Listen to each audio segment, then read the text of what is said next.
इस कार्यक्रम के प्रायोजक हैं कृषि एवं किसान कल्याण मंत्रालय, भारत सरकार।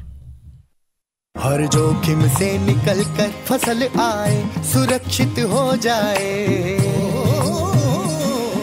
फसल बीमा से हर किसान अब आत्मनिर्भर हो जाए। संकट के समय प्रधानमंत्री फसल बीमा योजना किसानों के लिए वरदान है। अब सूखा पड़े या बाढ़ आ जाए कोई डर नहीं, अब ओले पड़े या कीट पतंगे फसल खा जाए कोई फिक्र नहीं, क्योंकि हमने लिया है प्रधानमंत्री फसल बीमा। बुआई से फसल कटाई तक हर जोखिम का दावा, न्यूनतम प्रीमियम पर अधिकतम भुगतान का वादा। योजना से हर साल जुड़ रहे हैं 5 करोड़ से ज्यादा किसान। अब आपकी है बारी। नजदीकी कृषि कार्यालय, सहकारी समिति, बैंक शाखा, अधिकृत बीमा कंपनी या जन सेवा केंद्र में स्वेच्छा से करा सकते हैं पंजीकरण। फसल बीमा पोर्टल या फसल बीमा ऐप द्वारा भी कराया जा सकता है पंजीकरण। प्रधानमंत्री फसल बीमा योजना, आपकी फसलों का संपूर्ण सुरक्षा कवच। कृषि एवं किसान कल्याण मंत्रालय, भारत सरकार।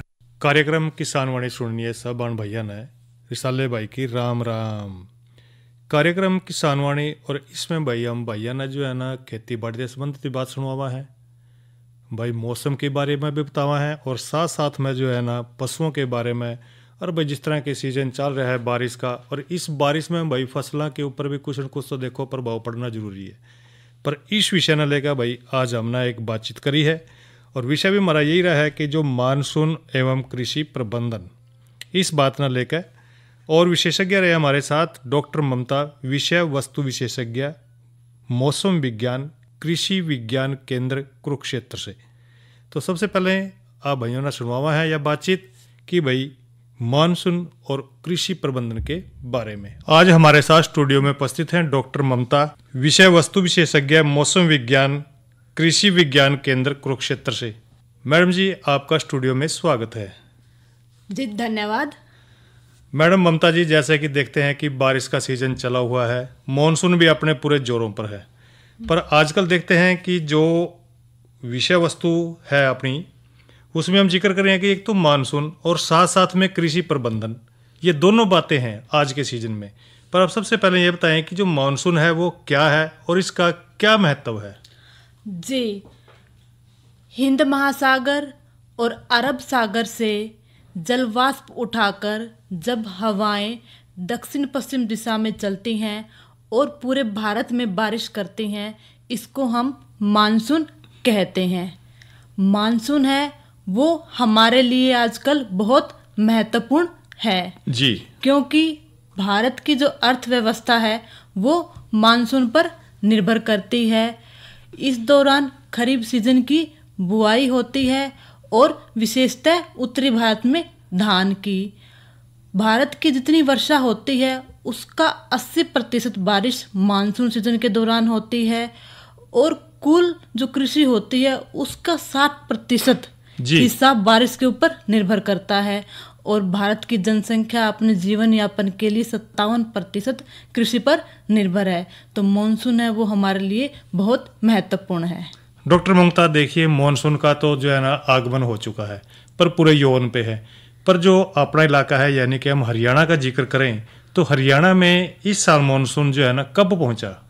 जी, हरियाणा में सामान्यतः मानसून है वो 1 जुलाई को पहुंचता है, लेकिन इस बार जो मानसून है वो 24 जून को आ गया, जो सामान्यतः से 7 दिन पहले है जी। भारत मौसम विज्ञान विभाग के द्वारा इस बार है जो मानसून की जो वर्षा है वो सामान्य और सामान्य से अधिक रहने का पूर्वानुमान किया गया है।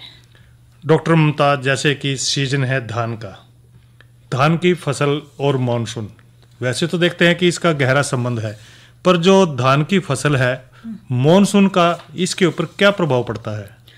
जी, मैंने बताया कि जो धान की जो फसल है उसकी रुपाई है वो मानसून के ऊपर निर्भर करती है। अगर मानसून समय पर आएगा तो किसान है धान की रुपाई कर पाएंगे। साथ के साथ इस दौरान बारिश होती है, बारिश की वजह से वातावरण में नमी की मात्रा अधिक रहती है और सूर्य भी चमकता है तो तापमान भी अधिक रहता है। तो तापमान अधिक रहने और वातावरण में नमी की मात्रा अधिक रहने के कारण धान की फसल में विभिन्न प्रकार की बीमारियां और कीड़े आने की संभावना हो सकती है। हम एक एक करके सारी धान की बीमारियां और कीड़ों के बारे में थोड़ा सा जिक्र कर लेते हैं जी। तो सबसे पहले पत्ता लपेट सुंडी। यह सुंडी काफी छोटी होती है और चुस्त होती है। यह पत्ते को अपने शरीर के ऊपर लपेट कर पूरा पत्ता खा जाती है। तो इस सुंडी के प्रभाव को रोकने के लिए किसान भाई क्या करें, 50 ग्राम टाकुमी 20% WG को 200 लीटर पानी में मिलाकर उसका घोल बनाएं और प्रति एकड़ क्या करें, छिड़काव करें जी। साथ ही किसान भाई तना छेदक जो कीड़ा होता है इसके रोकथाम के लिए क्या करें, 50 मिलीलीटर मोनोक्रोटोफास 36 LS का छिड़काव करें। जो तना छेदक होता है यह पहले किसान को पता नहीं चलता, जैसे ही किसान की जो धान की फसल है वो गोब की अवस्था में आती है तो वो गोब क्या हो जाती है, सूख जाती है, जिससे क्या होती है, बालियां सफ़ेद हो जाती हैं और उनमें दाना नहीं होता। ये तो थी कीड़ों की बात। अब हम करते हैं बीमारियों की बात।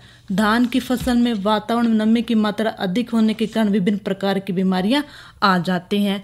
सबसे पहले जो बीमारी है वो है बदरा, जिसे ब्लास्ट भी कहते हैं। इसमें पौधे की क्या होती है, गांठें बन जाती हैं, जड़ों के पास से और पौधा गिर जाता है, दाने हैं वो खाली रह जाते हैं बालियों में।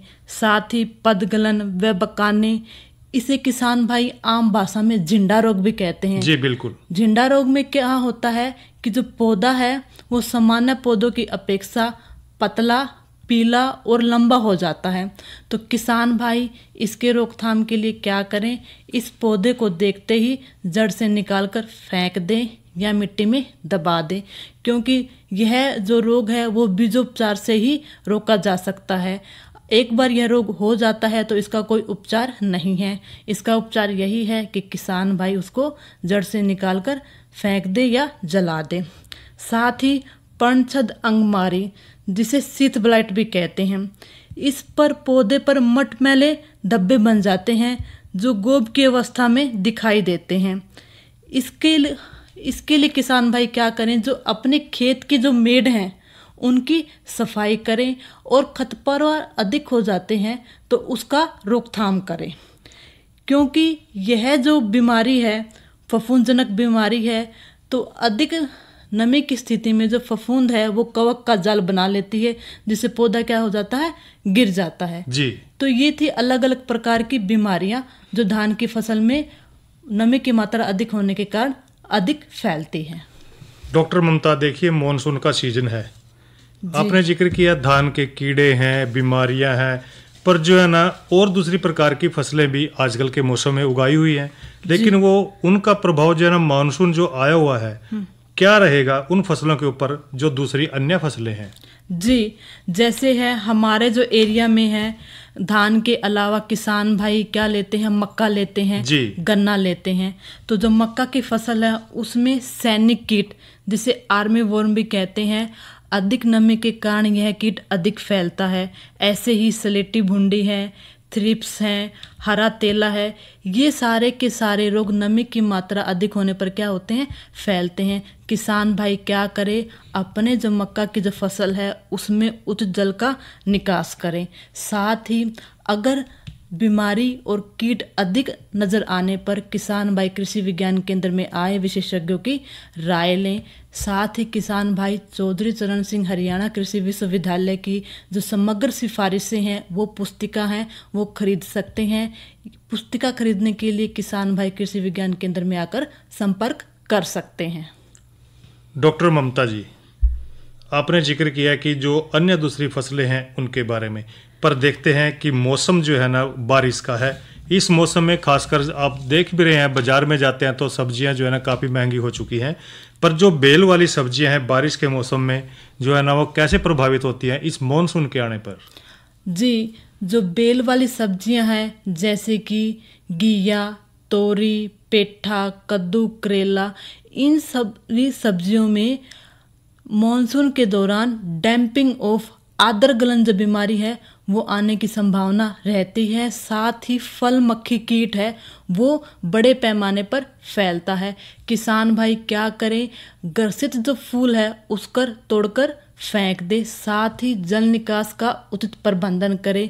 साथ ही किसान भाई क्या करें, इस दौरान वातावरण में नमी की मात्रा अधिक रहती है तो बेल वाली फसलों के लिए बैम्बो स्टैकिंग कर सकते हैं, जिसे बांस की स्टैकिंग बोलते हैं। इसके लिए कृषि विभाग द्वारा विभिन्न प्रकार की सब्सिडी उपलब्ध है। बैम्बो स्टैकिंग से वातावरण की नमी की मात्रा है वो संतुलित रहती है और पौधे में फसल में आर्द्र गलन डैम्पिंग ऑफ की बीमारी नहीं आती है। डॉक्टर ममता, बेल वाली सब्जियों का जिक्र किया, इसके साथ जो अन्य बागवानी फसलें हैं इस मौसम के लिए उनको क्या सुझाव देंगे ताकि जो बागवानी है उनका भी जो बारिश का मौसम है काफ़ी प्रभावित करते हैं, वो भी क्या सुझाव देंगे इस बारे में? जी, जो नींबू की जो फसल है उसमें सफ़ेद मक्खी तथा काली मक्खी कीट है, उसके लिए किसान भाई क्या करें, पानी का उचित निकास करें। साथ ही छाल खाने वाली सुंडी है ये भी इस दौरान अधिक प्रभावी रहती है। और साथ के साथ अमरूद में जो फल मक्खी कीट है वो बहुत ज़्यादा वर्षा के मौसम में होता है। तो किसानों से यूनिवर्सिटी की यही सिफारिशें रहती हैं कि जो वर्षाकालीन फसल है उसको ना लें और जो फल हैं उनको मिट्टी में दबा दें। साथ ही किसान भाई क्या करें, ग्रीष्मकालीन मौसम में पेड़ के आसपास की मिट्टी की खुदाई कर दे ताकि जिससे फल मक्खी कीट के जो प्यूपा हैं वो वहीं पर मर जाएं।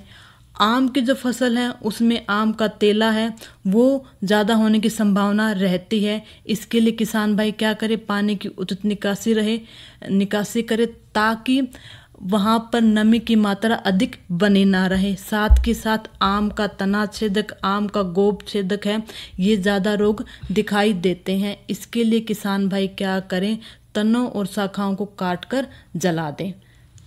डॉक्टर ममता, देखते हैं कि आजकल जो बारिश का मौसम चला हुआ है और इस मौसम में धान की जो फसल है, कई बार देखते हैं कि जो आजकल नज़र भी आ रही है, कई किसान भाई जिक्र भी कर रहे हैं कि जो धान फसल के जो पौधे हैं कुछ बोने नजर आते हैं पैचेज में, यानी कि धब्बे के रूप में, कहीं के रड़ी बोलते हैं जिसको, ऐसे। हाँ जी, ये जो समस्या है पहले 2022 में भी देखी गई थी, लेकिन अब जो उत्तरी हरियाणा की जो बेल्ट है जैसे अंबाना, यमुनानगर, कुरुक्षेत्र, करनाल, वहाँ पर भी पैचेज में क्या है, धान के पौधे छोटे दिखाई दे रहे हैं।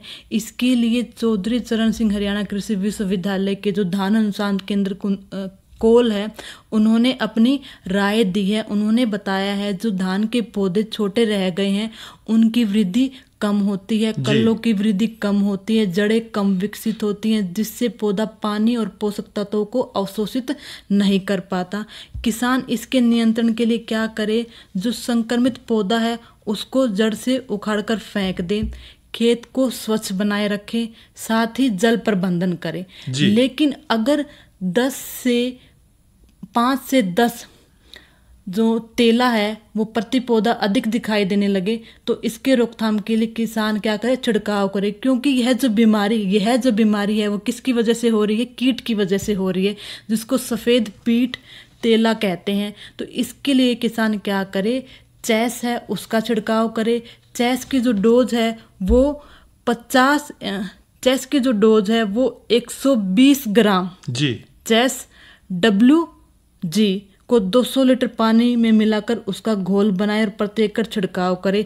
साथ ही किसान भाई है ओसिन है उसका भी छिड़काव कर सकते हैं, उसकी मात्रा 80 ग्राम ले, उसको 200 लीटर पानी में मिलाकर घोल बनाए और प्रति एकड़ के हिसाब से छिड़काव करे।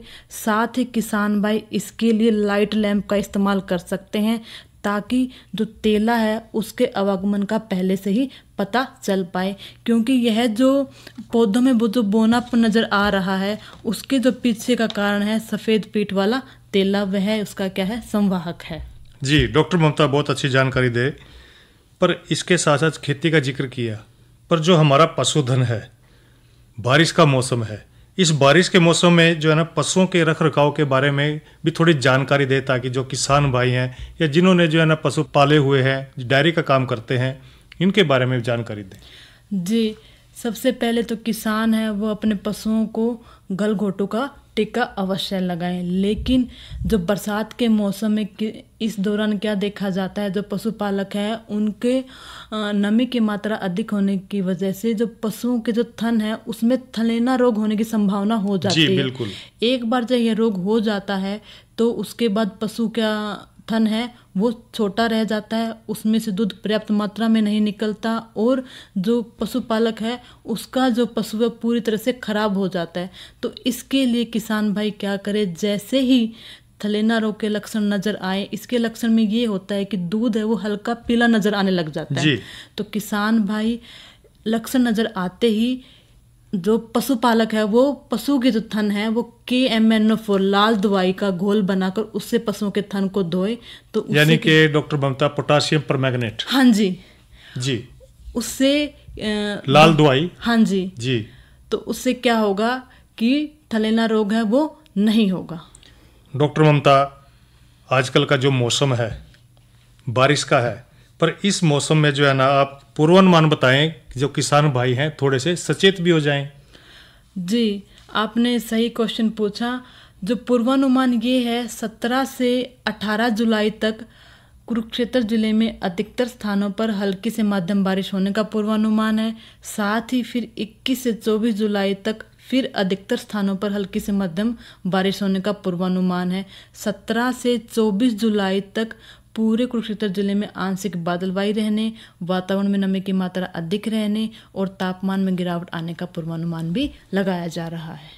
डॉक्टर ममता, अंत में हमारे जो किसान भाई हैं और पशुपालक भाई हैं, बागवानी करने वाले भाई हैं, क्या सलाह दोगे ताकि जो ज़्यादा से ज़्यादा फसल में जो है ना अच्छा मुनाफा भी कमा सके और अपनी जो फसल है उनकी उसकी देखभाल उचित प्रकार से कर सकें? जी, किसान भाई इसके लिए क्या करें, कृषि विज्ञान केंद्र कुरुक्षेत्र में आकर विशेषज्ञों की राय समय समय पर लेते रहें। साथ ही वो चौधरी चरण सिंह हरियाणा कृषि विश्वविद्यालय की जो समग्र सिफारिशें हैं उसकी पुस्तिका जरूर खरीद ले, उसके अनुरूप है वो खेतीबाड़ी करते रहें। साथ ही किसान भाई मौसम पूर्वानुमान प्राप्त करने के लिए अपने फ़ोन में ई मौसम ऐप है वो डाउनलोड कर सकते हैं तथा अपना नंबर हमारे पास रजिस्टर करवा सकते हैं, जिसके तहत उनके पास मौसम पूर्वानुमान से संबंधित मैसेज आएंगे। क्योंकि मौसम है हमारी फसलों के लिए महत्वपूर्ण हो चुका है। मौसम पूर्वानुमान की सहायता से किसान है विपरीत परिस्थितियों में अपनी फसल को नुकसान से बचा सकता है। डॉक्टर ममता, आपने बहुत अच्छी जानकारी हमारे जो किसान भाई हैं उनको दी। इस जानकारी को देने के लिए आपका बहुत बहुत धन्यवाद। जी धन्यवाद। अभी किसान भाई सुन रहे थे कि भाई मॉनसून और भाई कृषि प्रबंधन के बारे में बातचीत, और अब जो है ना भाई चर्चा कर लें थोड़े मौसम के बारे में। आज का जो अधिकतम तापमान रहा वो रहा 32 डिग्री सेल्सियस, न्यूनतम तापमान 27 डिग्री सेल्सियस। और कल भाई अधिकतम तापमान रहने की संभावना है 33 डिग्री और न्यूनतम तापमान रहेगा भाई 27 डिग्री सेल्सियस रहने की संभावना बन रही है। और इसके साथ साथ भाई जो हमारा कल का कार्यक्रम रहेगा उसमें हम बात करेंगे छोटे कटड़ू बछड़ू के लिए भाई संतुलित आहार और उसके महत्व के बारे में।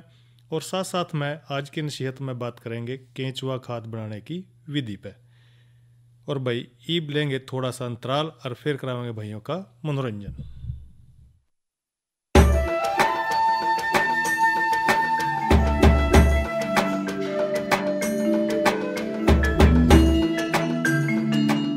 ये जो हरे भरे पेड़ और उन पर लगे गुच्छेदार फल दिखाई दे रहे हैं, ये वास्तव में हमारे किसान भाइयों के आर्थिक और सामाजिक जीवन में सुख समृद्धि के रंग भरने की क्षमता रखते हैं। ऑयल पाम की खेती से किसान सामान्य फसलों की तुलना में कम लागत एवं मेहनत से अधिक आय प्राप्त कर सकते हैं। इसके माध्यम से किसान खाद्य तेलों का उत्पादन बढ़ाकर देश के विकास में अपनी भागीदारी सुनिश्चित कर सकते हैं।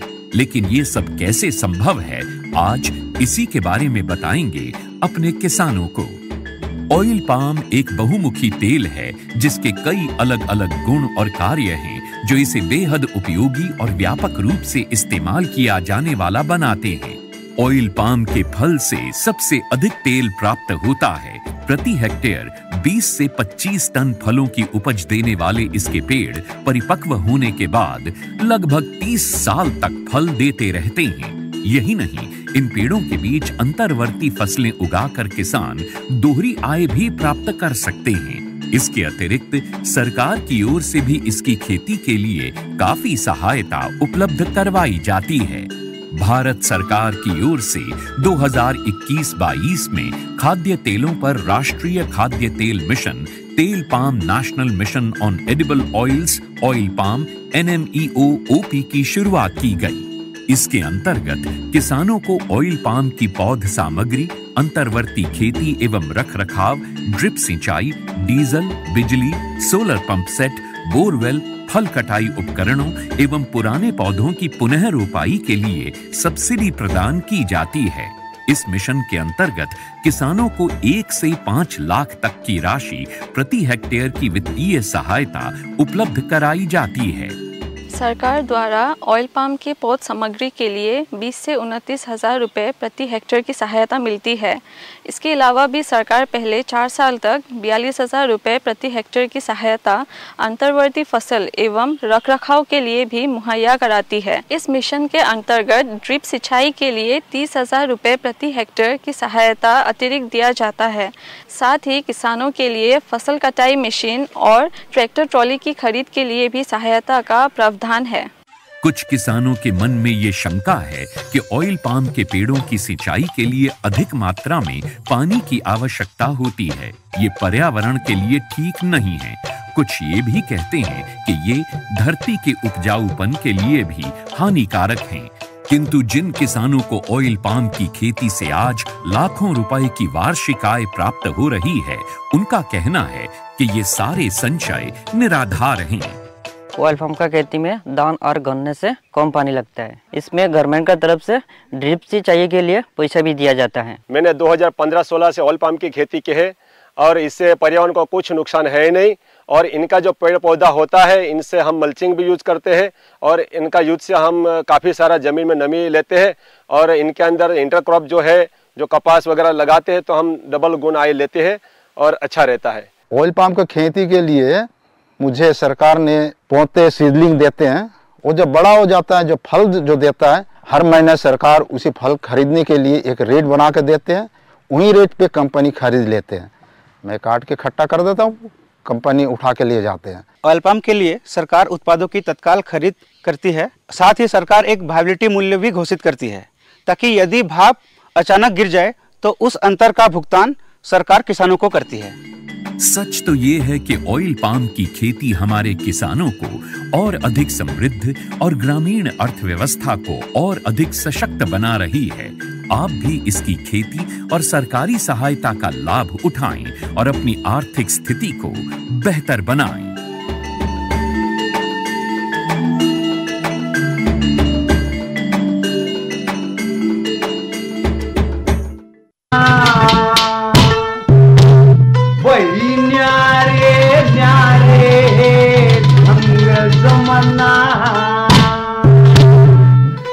ये सुनना चाहवासा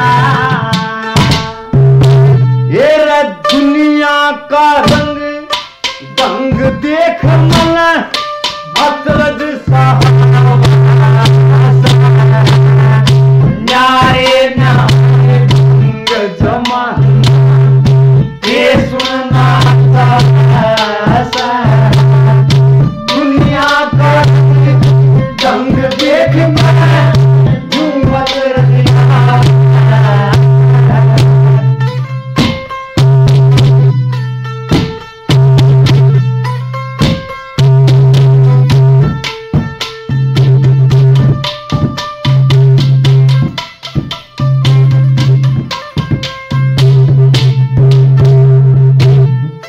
एक कहसा है लक्ष्मी आई रीत पुरानी का दे, एक कह तू चंद्र आई नग्न तरजभता दे, एक कह फिर नौटंकी के एक डंडू का बगा दे, एक कह फिर 9-2-11 मेरा गहना गा दे, फिर एक कह लो देखने की, एक कह लो देखवानी भला किसी ताल नवासा माया का रंग देख कर रजिया न्यारे न्यारे ढंग जमाना ये सुनना दुनिया का रंग देख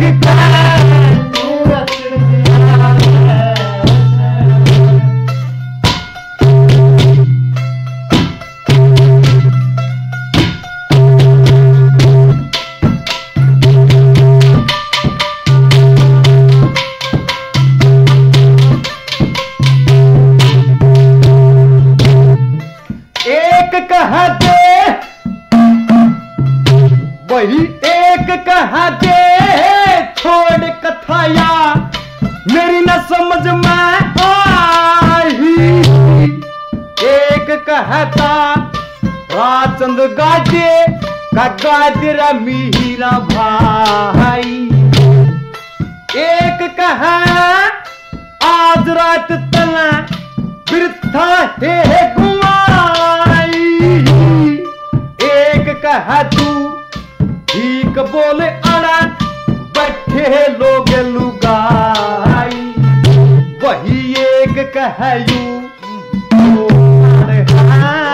एक कहयू रोट पार है वही वृथा मुंह पहवासा। दुनिया का रंग देख कर और भाइयों ये तो सुने लोकगीत, गायक कलाकार थे मोहिंदर समधियान। और भाई एक जानकारी देते भैया ना प्राकृतिक खेती में नीम पेस्ट के बारे में। भाई फल वृक्ष हैं जिस तरह के आम है, लीची है, अमरूद है, कई बार इनके तना का भाई बीमारी लग जा है और इनते बचाने खातर नीम पेस्ट तैयार करा जा है। तैयार करने के लिए भाई के लेना आपने एक ड्राम में 2.5 लीटर पानी, 1 लीटर गौमूत्र, 1 किलोग्राम गोबर और भाई 1 किलो नीम की कुटी हुई पत्ते लेने हैं। उनको अच्छे से मिलाकर उसमें भर लेना है और 48 घंटे के लिए भाई छाया में रखना है। उपयोग किस तरह करना है आपने, तैयार पेस्ट को भाई एक ब्रुश तय आम पौधे को जो है ना जमीन तय 2-3 फुट ऊपर तक भाई ब्रुश तय या किसी चीज़ भाई इससे जो है ना पेंट कर दे, पेंट की तरह। और कौन से महीने में करें, खास करके भाई जो मई जून में या भाई दूसरी बार करें तो भाई नवंबर दिसंबर के महीने में यो पेस्ट को आप ब्रुश के गिल्ला लगा सको हो, जिससे काफ़ी बचाव रहने की संभावना हो जाए। और भाई किसान कॉल सेंटर का नंबर है भाई 1551। इस नंबर पर भाई खेती बाड़ी संबंधी जानकारी आप ले सको हो। इस कार्यक्रम के प्रायोजक थे कृषि एवं किसान कल्याण मंत्रालय, भारत सरकार। अरे क्या कर रहा है? इधर इधर इधर हम बोल रहे हैं तेरे बीजू का। उतला बोल रहा है? पक्षियों से तो हम खेत को बचा लेते हैं, पर इन घातक रसायनों से कैसे बचाएं? मतलब? देख बेटा, तू जो ये अंधाधुंध रसायन मिलाता है ना, मिट्टी की सेहत बिगड़ने लगी है। और जब माटी ही कमजोर पड़ जाएगी तो उपज कैसे सेहतमंद होगी? अरे पहले ऐसा नहीं था, पूछना अपने बड़े बुजुर्गों से, कैसे फसल लहलहाती थी, शुद्धता झलकती थी। हाँ, माटी भी तंदुरुस्त और लोग भी। अरे अब पहली वाली बात कहाँ? पर अब तो सब यही डाले हैं। सब नहीं, आज भी लाखों जागरूक किसान परंपरागत विधि से फसल उगा रहे हैं। खर्चा कम और उपज की कीमत भी बेहतर पा रहे हैं। सच है? रे बेटे, एक्सपीरियंस से बता रहे हैं, धूप में बाल सफेद नहीं किए हैं। हाँ। ठीक है भाई, मैं भी आज से जैविक खेती शुरू करूंगा।